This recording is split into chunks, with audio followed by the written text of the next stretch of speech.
Now that we're nearing the end of the prosecution's case in chief tomorrow, possibly as early as tomorrow, I would be feeling pretty good if I were the DAs. It's the Lawfare podcast, Trump's Trials and Tribulations. I'm Benjamin Wittes with Anna Bauer, Tyler McBrien, and Roger Parloff. The defense has some things to work with in respect to taking advantage of Weisselberg being absent from these proceedings, and then also having some favorable facts in the record that they can work with. Today, we're talking about why the New York trial could be over by the end of the month, and why it may be the only trial, and why it may be the only Trump trial that occurs before the election. Hey, everybody, and welcome to this week's Trump's Trials and Tribulations. They are trialing and tribulating in an ongoing fashion, and we are going to trial and tribulate with them. Joining me from the Martha Stewart kitchen studio is the one and only Tyler McBrien. From the Scott studio, it is Roger Parloff. And here in the New York Bureau is Anna Bauer and me. It's a day off in court, so we're going to zoom out a little bit. And it's an emu shirt day, which, always means that things are fun and exciting and, large bird-like. All right, before we get started, a very important announcement. The final episode of season 2 of The Aftermath is now out. And I don't know how many of you are unaware of The Aftermath, since, for those of you who join on YouTube, there's an ad for it at the beginning of every one of these sessions. That said, according to the numbers, a lot of you have never watched The Aftermath, because there are more people who watch these live streams than there are who watch The Aftermath. It's 2 full seasons. It's amazing. It's hosted by our colleague, Natalie Orpit. It features amazing appearances by people like Roger Parloff. So check it out. Lawfare presents The Aftermath. 2 full seasons now finished on whatever podcast distribution channels you use.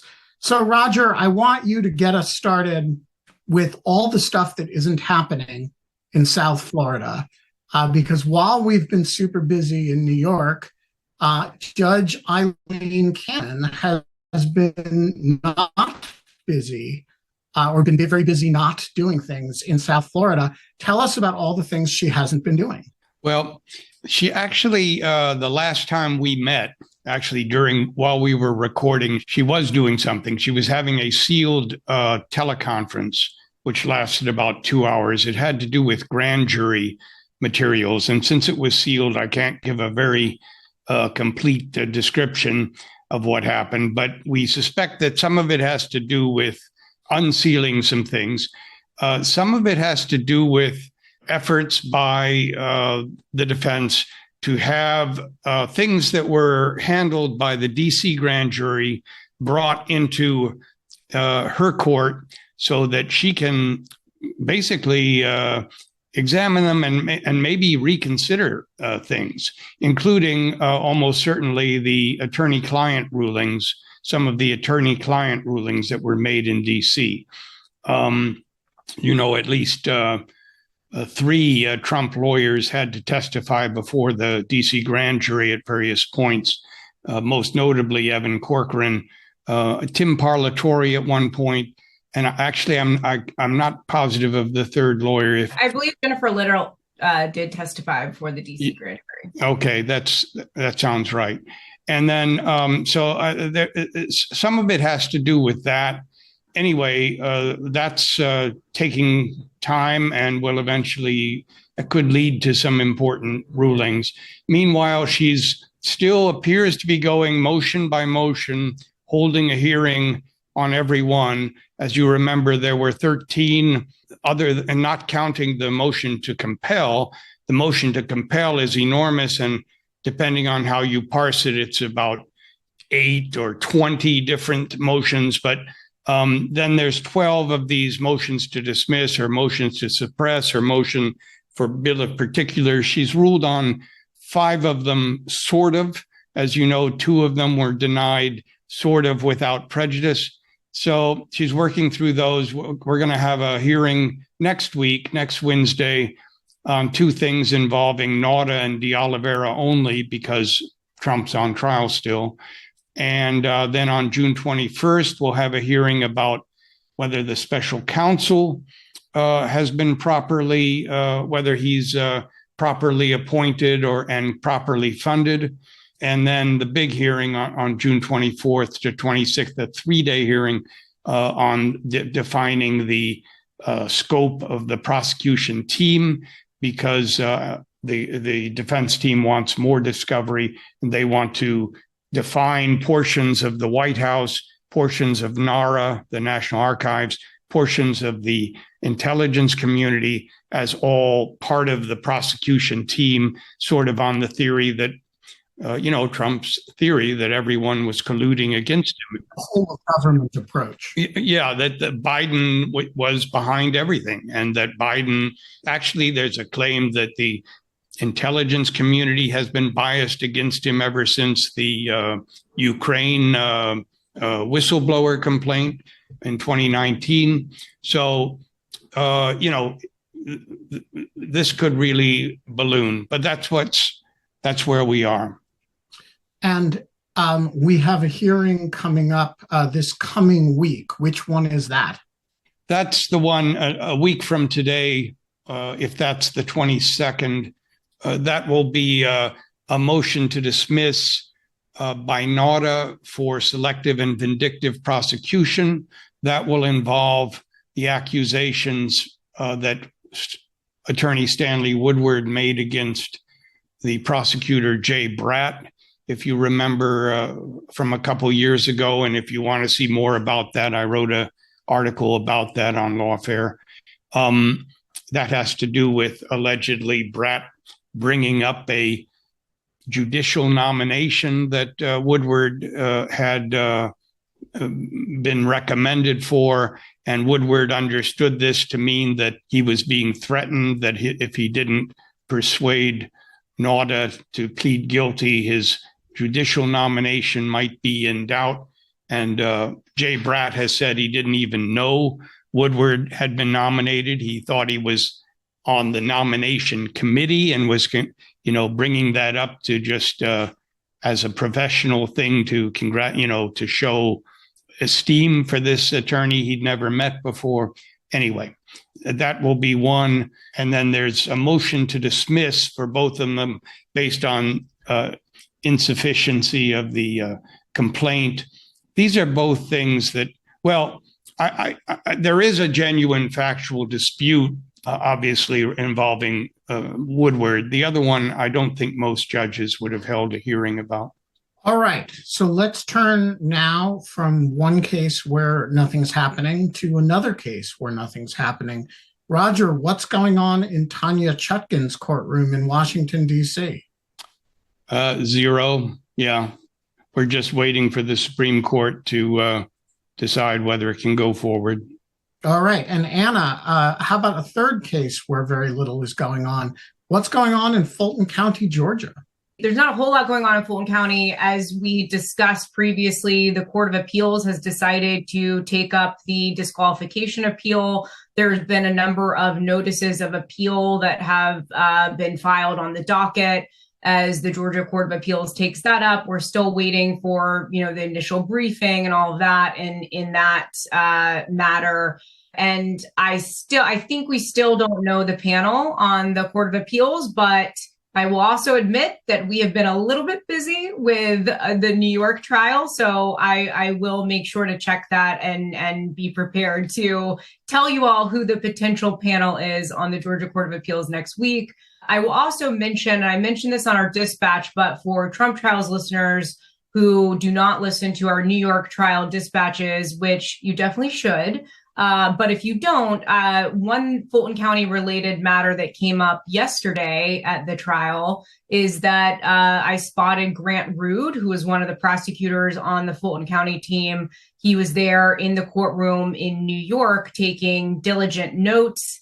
I went up to him and said, "Hi, are you Grant?" And he said, "I can't comment." So I don't know, what exactly the thinking is there, other than that the Fulton County prosecution team is just watching this trial closely. It's a different defense team up here in New York than it is down in Georgia. So I'm not entirely sure, what the thinking is in terms of what they're going to get out of watching this trial. That's a very different fact pattern. But it seems that they are paying close attention. So that was just an interesting thing that I noticed yesterday at the trial. And that's all I got for you, Ben. All right. So we're going to Sorry, go ahead, Tyler. Yeah, before we turn to New York, I was wondering if any of you would like to engage in any irresponsible speculation and give any odds for the DC case going to trial before the election. Roger, your irresponsible speculation?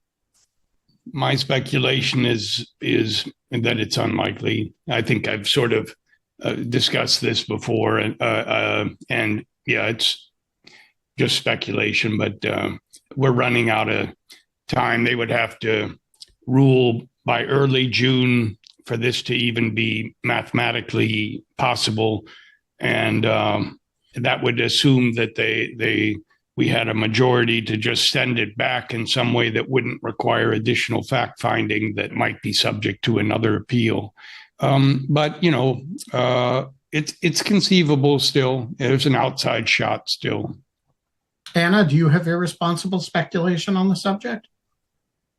Unlikely. I don't know if I want to put a number on it, but I guess if we're speculating irresponsibly, why not? 10 to 20%. Maybe that's too optimistic, but that's what I'm going with.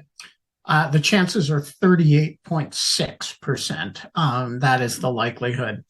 And you'll never know if I was right or wrong, because this has an N of 1. And if it happens, it's because it's in the 38%, 0.6%. And if it doesn't happen, it's because it's in the 61.4%. So, however it works, I'm right. All right, let's talk about New York. And I want to set up today a little bit of a debate, because we actually have two conflicting sensibilities in the Lawfare New York trial team about this case. One of which is, shall we say, much more bullish on the state of the case than the other. In the bullish corner, we have Tyler McBrien, who's, tanned, rested, and ready, and thinks the prosecution has proven its case. In the bearish corner, we have Anna Bauer, who is a defense lawyer at heart and thinks the case is not all there. So, Tyler, make the case for resolved the prosecution has proven its case. A jury that will not convict on these facts are a bunch of ninnies. Go. Well, not to disappoint you, but first a disclaimer that the cross of Michael Cohen is not yet finished.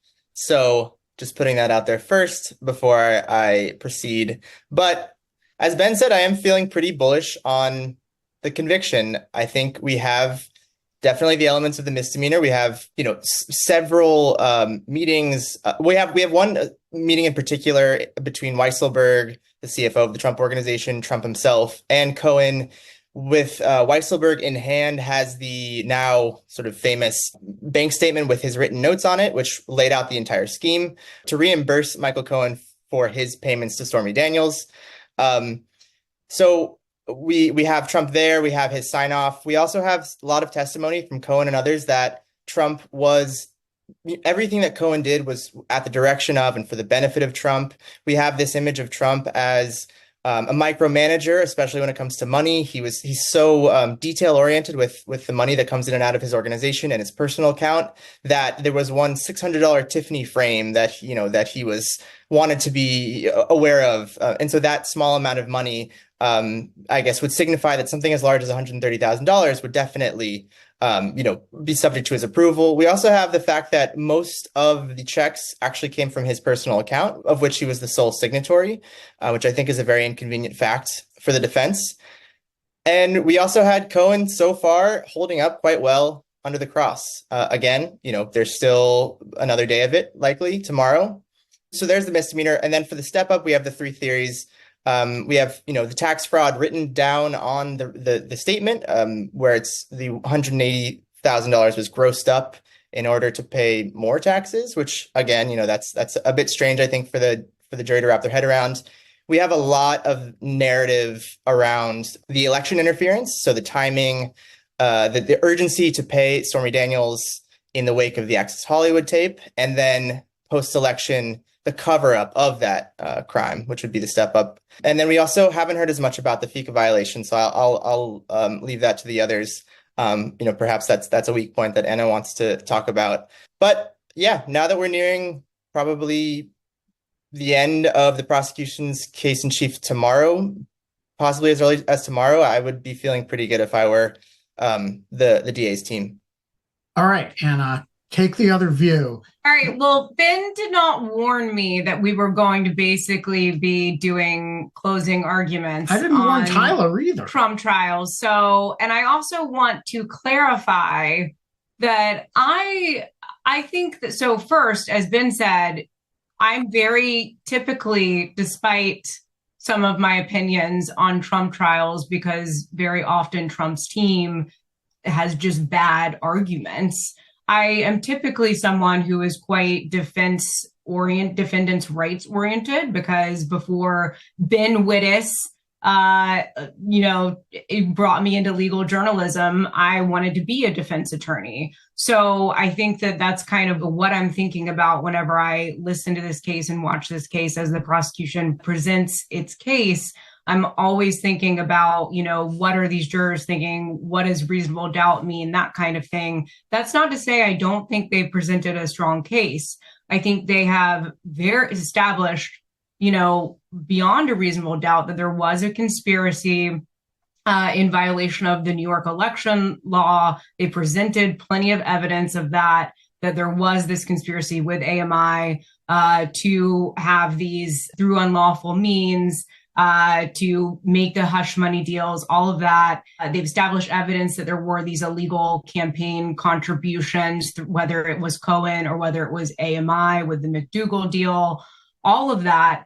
But then I think that the questions that I have that we've talked about on the dispatch is whether they've shown enough about Trump's intent, whether that was his intent to falsify the records as legal expenses as opposed to reimbursements, or whether at the time that those records were falsified, he himself had an intent that the falsification would be used to cover up those crimes that the prosecution seems to have established evidence of, whether that is the tax crime, the campaign contributions, the election law conspiracy.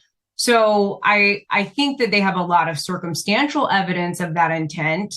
And there's also this question of just logically, why else would you want these records to be falsified other than to cover up those alleged crimes? So you have a lot of that kind of stuff, but I'm just not entirely sure that they have a case that is immune to the defense in closing poking some holes in it, particularly because of the Weisselberg problem, which is that you have three people in the world who know exactly or much of what happened here regarding the reimbursement scheme. And one of them has testified, and we still have the cross-examination of him that will continue tomorrow. But the other person is Alan Weisselberg, and he will not testify. And the prosecution will not have evidence that's being admitted to help explain his absence. And there very well could be a missing witness instruction that could be favorable even to the defense.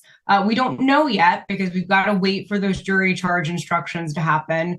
But I think that what a lot of the evidence that we've heard is that it was Weisselberg who came up with the mechanics of this plan, of this scheme. It was Weisselberg who went into the meeting with Trump and Cohen and showed Trump, the detailed plan, and Trump said, "Okay, I approve it."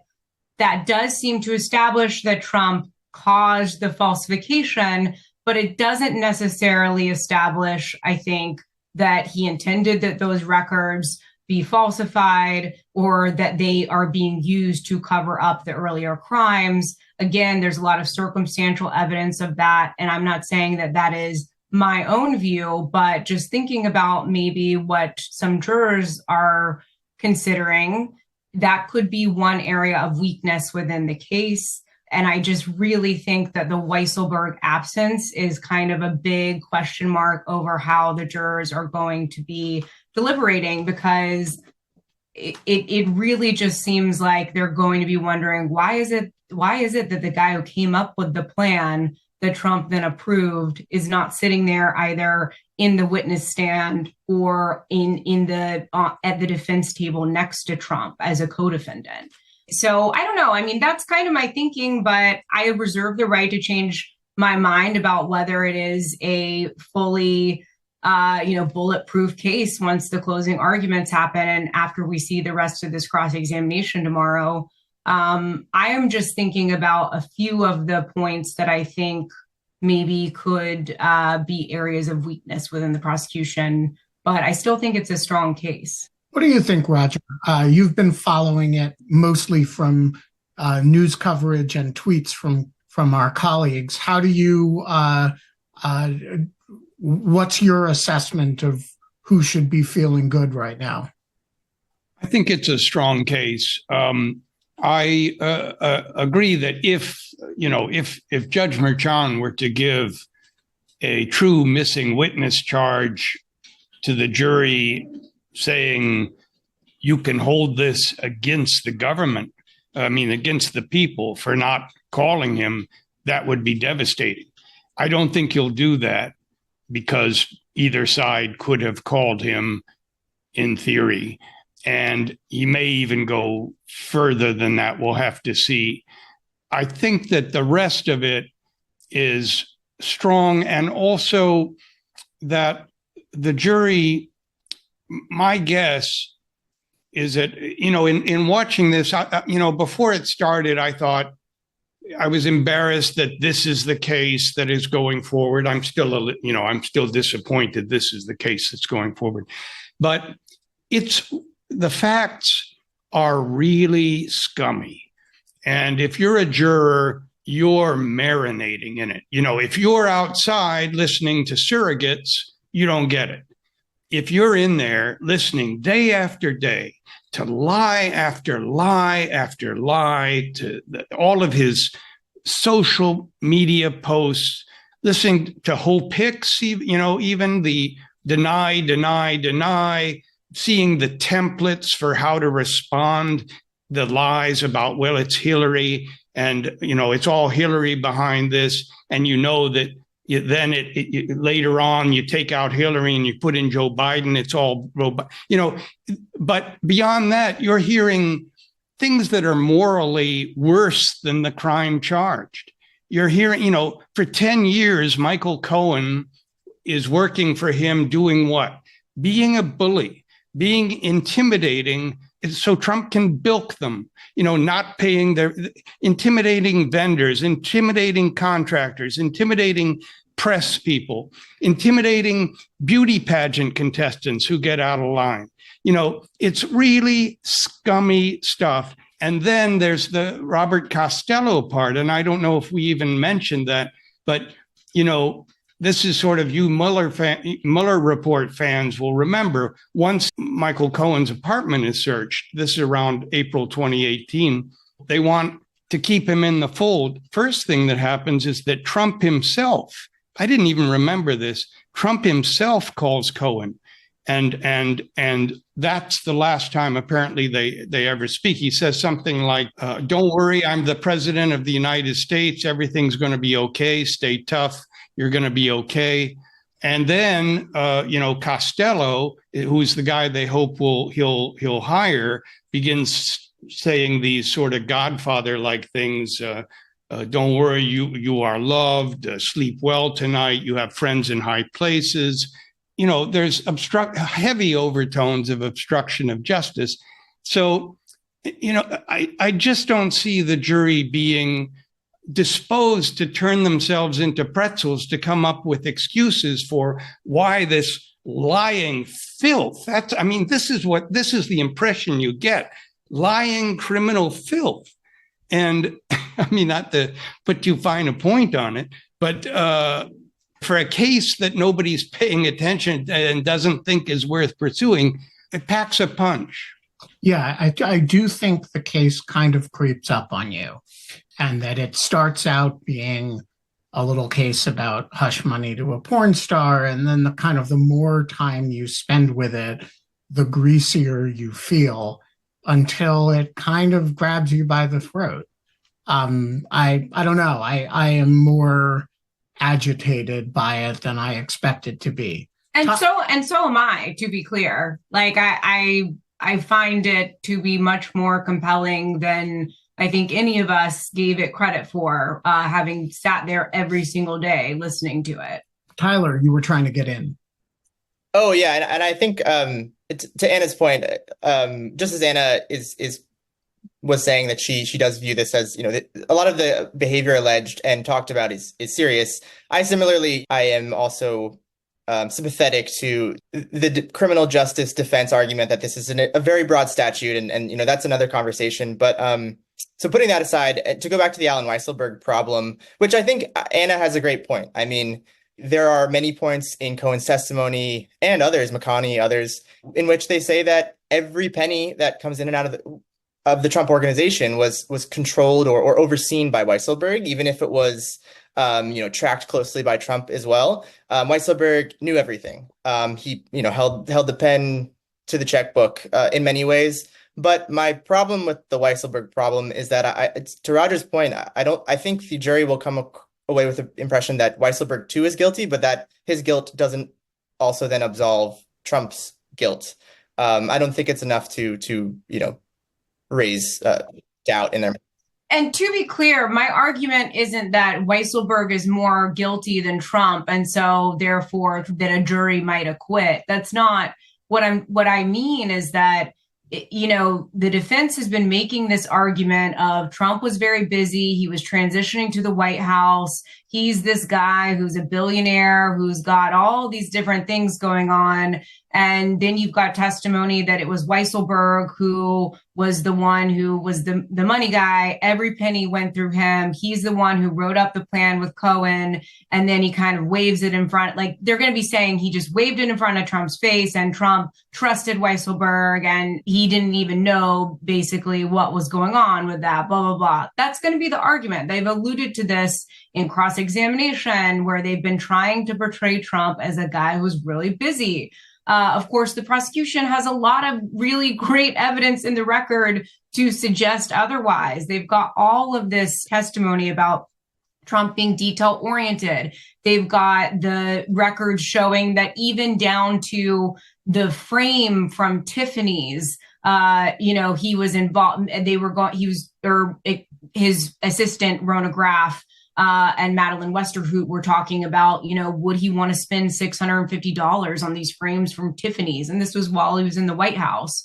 So the prosecution has a lot to work with in terms of countering that defense narrative. But I do just think that the defense has some things to work with in respect to taking advantage of Weisselberg being absent from these proceedings, and then also having some favorable facts in the record that they can work with to make this kind of, it was Weisselberg who came up with this and Trump didn't really know what was going on. Yeah, and it's not just Weisselberg. It's also Dylan Howard, the former editor-in-chief of the National Enquirer, who's mysteriously decamped to Australia and can't be reached because of some kind of spinal injury.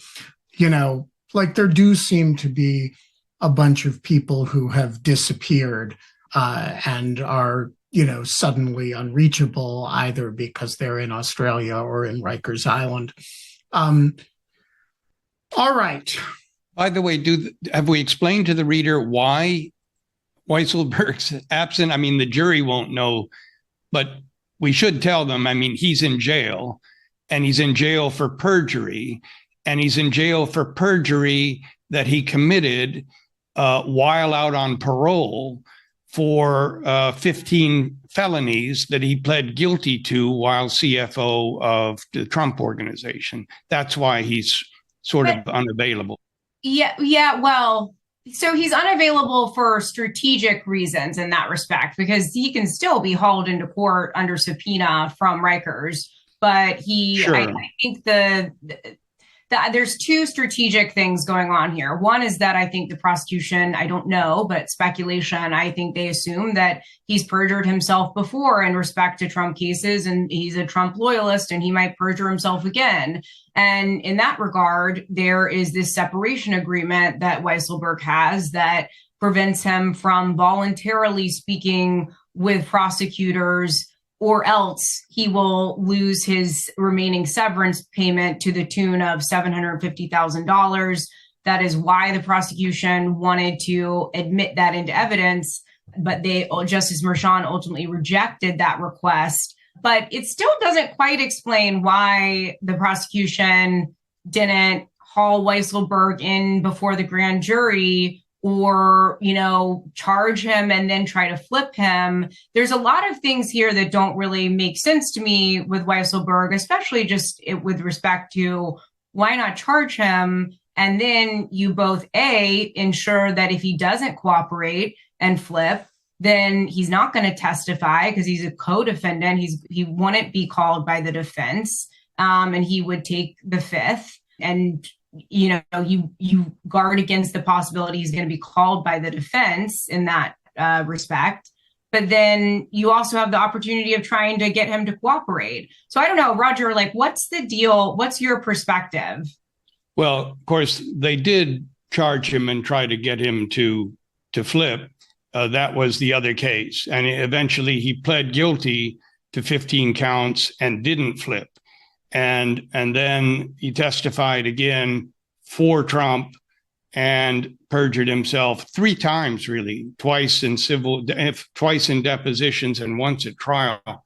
And so I think they feel like this guy is unreachable, and, he's 76 and he's a little old man, and he's gone to jail twice now, and you can't get blood from a stone. I think the real question is why the defense doesn't call him. Well, I mean, because if the prosecution is worried that he would fall on his sword and say, I did it all, the defense should be hopeful that he might do that. But if he does, then you get to go into the fact that Trump's CFO has pled guilty to 15 felonies plus 3 perjuries and so on. So he doesn't really do them a lot of good either, I don't think. Yeah, and I think that's what Emil Bovey has alluded to when he was discussing the fact that Weisselberg is unavailable basically to both the defense and the prosecution. But we should talk really quickly before we go to questions about what we learned about the remaining witnesses, because that is something that we did not learn until we were able to look at the transcript after our dispatch yesterday. We've talked before in New York that it was believed that after Michael Cohen, there might be one more witness. Ben's guess was that it might be Keith Schiller. My guess was that it might be a campaign finance expert. But we learned from some of the transcripts of the sidebar conversations with Justice Merchan that, in fact, the prosecution told the judge that Michael Cohen is their last witness for their case in chief. The witness they planned to call was going to be another book publisher. It sounded like they wanted to put more excerpts from Trump's books into the record. However, they've decided not to call that additional witness. They did say, however, that they may have a rebuttal expert witness to call after the defense presents its case. That would be an expert witness that would testify to some of the campaign finance elements of the case, the campaign finance elements relating to that step up felony charge. But we also learned from the defense that they basically don't think they will have any witnesses to call. They told Justice Merchan that they don't know yet if Trump will testify, but other than Trump, they only have an expert witness on the campaign finance matters. And Todd Blanche said that that's just a possibility. He's still not even sure if they will end up calling that expert. So it could very well be that this time next week, we've already had a verdict in the case, and Trump could be either a convicted criminal or a former defendant who has been acquitted. All right. We are going to go to audience questions a bit early today because we're going to wrap a little bit early today since we have three cases in which basically nothing has happened. So we're going to not go the whole time today. Jacob, the floor is yours for the first question. Thanks. The question is it actually possible that if he's convicted, that he will get prison time? And regardless of whether he would get prison time or not, how long does it take to do sentencing in New York courts? So it's a good question.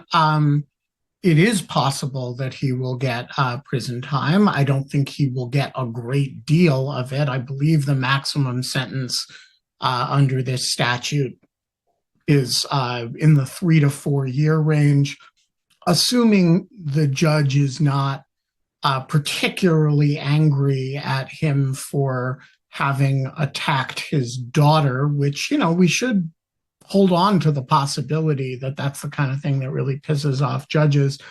I think the more expected range of sentencing is probably in the 1 to a year and a half range, but that's just kind of a guess. As to the time it takes in the New York system, I don't know the answer to that question. Normally in the federal system, you're looking at about a 12-week lag between conviction and sentencing.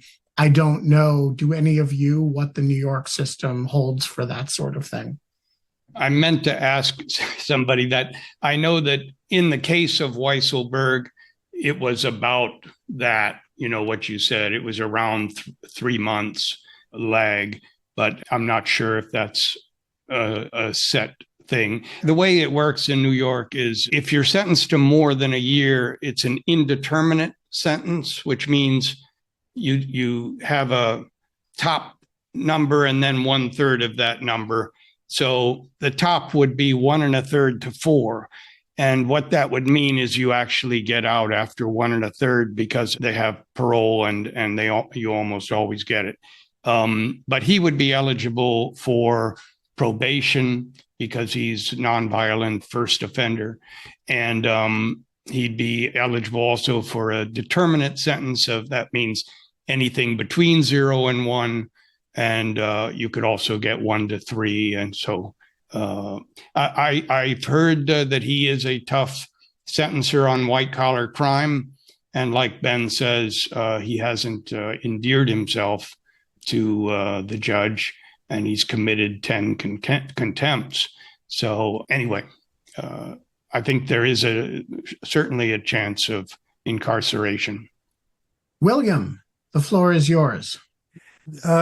With regard to the time frame, this morning Harry Littman sketched out 2 alternative schedules for the remaining New York proceedings, one of which starts with the parties arguing the law and instructions as soon as next Tuesday, closing arguments next week, or slower so that closing arguments are put off until after the 3-day Memorial holiday. Now, it seems to me a lot of people would like to see this over quickly because the more dead time there is, the more mischief may occur. Will this timing affect the odds of conviction? So my instinct to that is probably not. That, jurors are, mostly speaking, pretty compliant with instructions, and the judge is, instructing them every day about the things they're not supposed to do. And we haven't had any indication that any of the judges or jurors are furtively running home and watching Lawfare Trials and Tribulations or Googling the case, though I wouldn't be totally surprised if that happened, just because of the incredible popularity of this show and the, instinct to contraband of jurors everywhere. That said, I think if that's happening already, and it's unlikely to be materially different as a result of the trial going an extra week or an extra week and a half. I will say, on the scheduling point, everything about this trial has moved faster than we have expected, and that's because both sides have an interest in getting things done. And so they're both erring on the side of cutting stuff. And so I think that's likely to indicate that we're going to wrap up faster than we expect. And that's not uncommon, by the way. Often when you're telling the judge how long you're going to take to try a case, you list every witness you could conceivably call. But then when you actually try it, you shave and shave and shave. What do you guys think? I think that we get to closing statements for sure next week. We don't have court on Friday. Blanche estimates that he'll finish his cross by end of Thursday. We might have a little bit of redirect on Monday before the defense begins their case. And if the defense doesn't have their expert, a lot depends on whether that expert witness is going to testify and how long it takes. I am super doubtful that Trump is going to testify. I just think there's no way. And so I think that we get a charging conference early next week, and then we get closing statements, by as early as, I guess Thursday would be closing arguments, right? In that scenario? I don't know. I think it's going to move quickly. I think everything has been moving quickly. I also don't know, are the defense really going to take all day tomorrow with the cross on Michael Cohen? They didn't exactly get a lot from the 2 hours and a half that they spent on it the first day. And so, how much more of that do they do before they decide it's not worth throwing good money after bad? So I don't know, but I think err on the side of believing it's going to be quick. Also, just a scheduling note, Anna and Ben, correct me if I'm wrong, but I saw in the chat someone had talked about the 3-day Memorial Day weekend, but I believe it's a 4-day. I think we're off. No court on next Friday. Right. Yeah. Right. And that's not for Barron Trump's graduation. That's this week. That's right. This for anyone week. who wants to go, it's this week. Right. Yeah. Roger? By the way, I think the cross tomorrow might be, I'm expecting the defense to draw some blood tomorrow. I think that they are spending today regrouping, and there's just too much there. Cohen has talked himself into some at least one very serious corner, and he in October, when he testified in Engeron's case under oath, he denied having committed a crime that he pled guilty to in 2018 and in front of a federal judge. And he said there under oath, did you lie to the federal judge? And he said, yes. So that's going to be a bad thing. There's a lot of stuff out there. I think it's going to take the most of the day. And I think it's not going to be as, I just want to manage expectations. He escaped yesterday. I think it's going to be pretty bad tomorrow. I think. I completely agree, but I also think it is striking that that didn't happen yesterday, and that suggests both that Todd Blanche blew it, to be perfectly honest, but also that Michael Cohen he's a more adept witness than his buffoon, than his evil clown persona would give you reason to think. Douglas, your question. All right. Actually, my question follows right in from what you just said. Any speculation as to why Todd Blanche was doing the cross of Michael Cohen rather than Beauvais, who seems much more capable than Blanche, and any chance that they will switch gears and tomorrow it will be Beauvais? Anna, do you have thoughts on this? I mean, look, Todd Blanche is the Trump whisperer of that team. He is, the lead counsel. He is the one who is always in Trump's ear. Trump is always directing his attention to Todd Blanche. I think that Todd Blanche being, the one that Trump seems to like the most, even like putting aside the New York Times reporting in which Trump was apparently getting frustrated by Todd Blanche for not doing some of the things that he wanted to. In this case, I mean, it's always Todd Blanche. It doesn't matter which jurisdiction you're in, really. It's Todd Blanche who is always the one talking with Trump. And so I think that it maybe makes sense that Trump wanted the guy that he sees as his bulldog of sorts to go out there and do the cross-examination. This is all irresponsible speculation. I have no idea what the conversations are within that legal team about this particular subject. Also, I will say it's very normal for people to counsel with a big case like this to break up. You have some people, Emil Bovee, for example, was doing a lot of the cross-examinations related to the technical matters with the phone records. And then, he was assigned to another big witness with Keith Davidson. So it may have just been a, work division thing. It also could be a client management thing where Trump wanted Blanche to go out there and really, kind of dig into Michael Cohen because Blanche is the one with the relationship with Trump. Keep in mind, Blanche is the one, not Emil Bovee, who is always standing there kind of scowling at the camera whenever Trump's in the hallway talking to reporters. So he's the figurehead of this prosecution team. It makes sense that maybe he would take this. At the same time, you're right. Emil Bovee should have been in the game because he's the one who has the best cross-examination skills. It is notable that not a single cross-examination has gone well for the defense that Emil Bovee hasn't done. Susan Necklace has a very good reputation. She did a lousy job cross-examining Stormy Daniels. She did have a good day the first day. Yeah, the first 2 hours she was good, but Stormy Daniels kind of regrouped and came back and kicked her ass for the next day. And that's what the jury's going to take away from it, I think, And then Todd Blanche did a very good opening argument, I think, for Trump, but he has not done well in any of the subsequent. He's not bad as an arguer, but he has not been great in front of the jury. All right, we've got some rapid fire questions that people want me to read.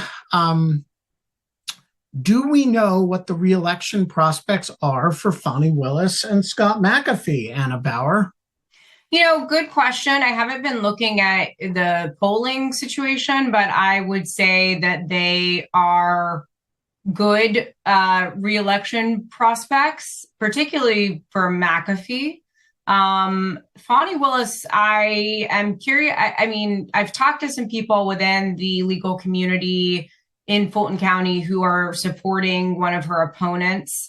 So it does seem like he has some support, but I am not sure exactly how broad that support is. Again, I would need to look at the polls. So I would say they both have good re-election chances, but I will get back to you next week. Who asked that question? Josh. Josh. Okay. So Josh, remind me next week in case I forget to re-answer that question.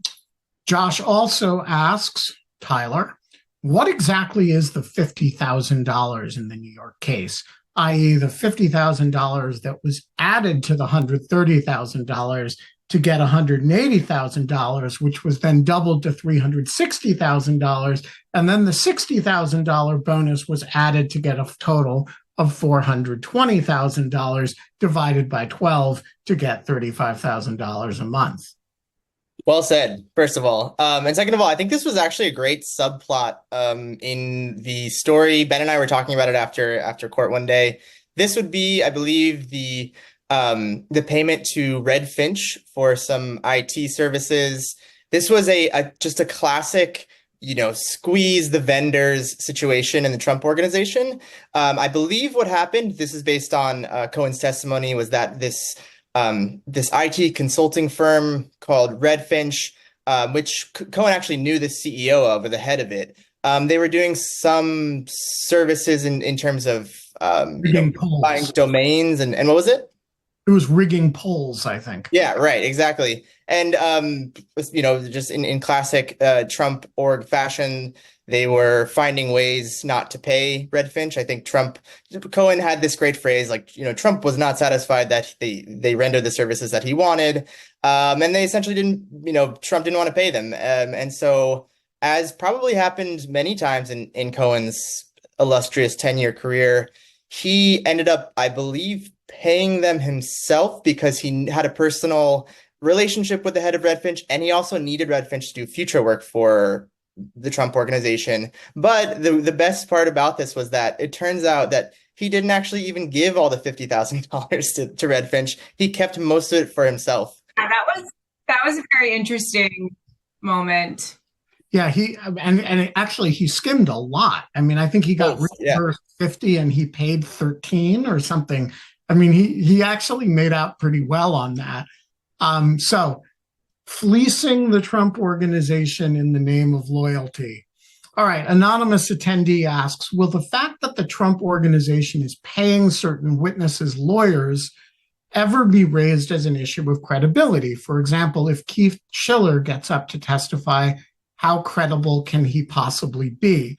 So the answer to this question is, this is why at the beginning of every direct examination of these witnesses, they ask, are you here with your lawyer, or who's paying your lawyers? And they all say the Trump organization, except Hope Hicks, who says, I think her lawyer is pro bono, I think. By the way, Lester Hout as well, I think.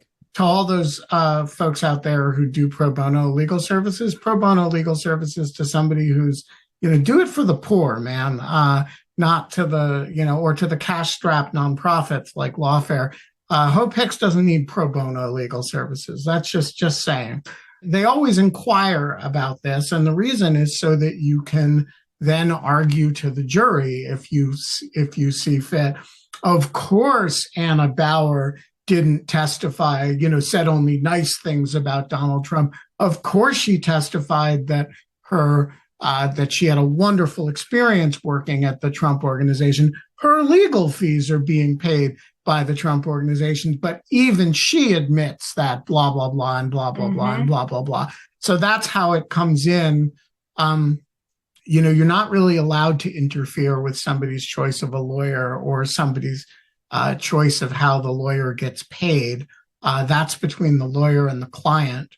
But you are allowed to adduce it in front of a jury and make whatever arguments you can make based on it. Is that a fair summary, guys? Mm-hmm. Anonymous attendee also asks, what was the point with Blanche asking about Cohen's 2 phones being seized? Who wants to take this one?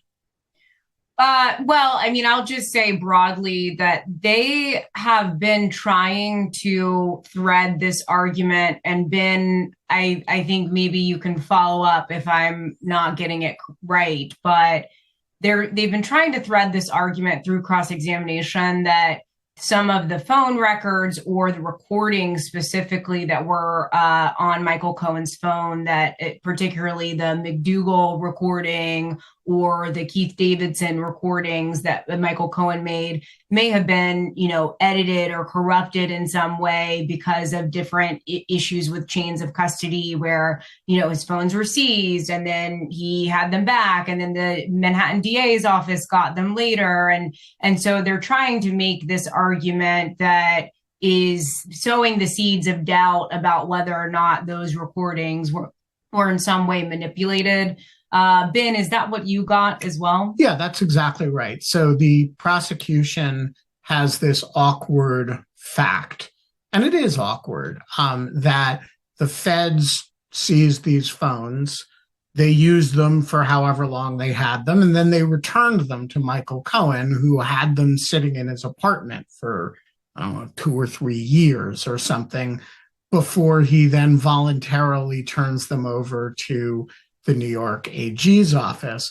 It is conceivable that all kinds of things could have happened in those 2 to 3 years or however long it was.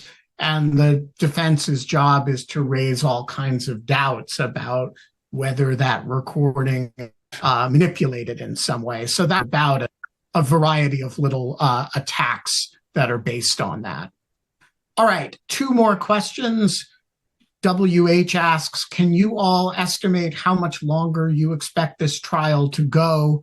Could we get a decision before Memorial Day? We've kind of already answered that, but I'm thinking about a week and a half. Do you have a guess, Anna?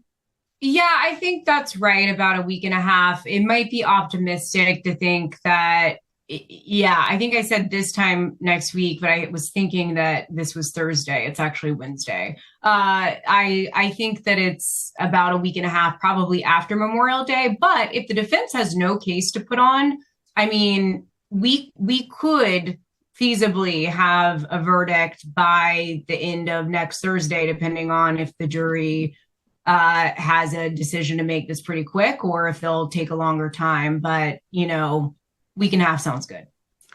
Tyler, Roger?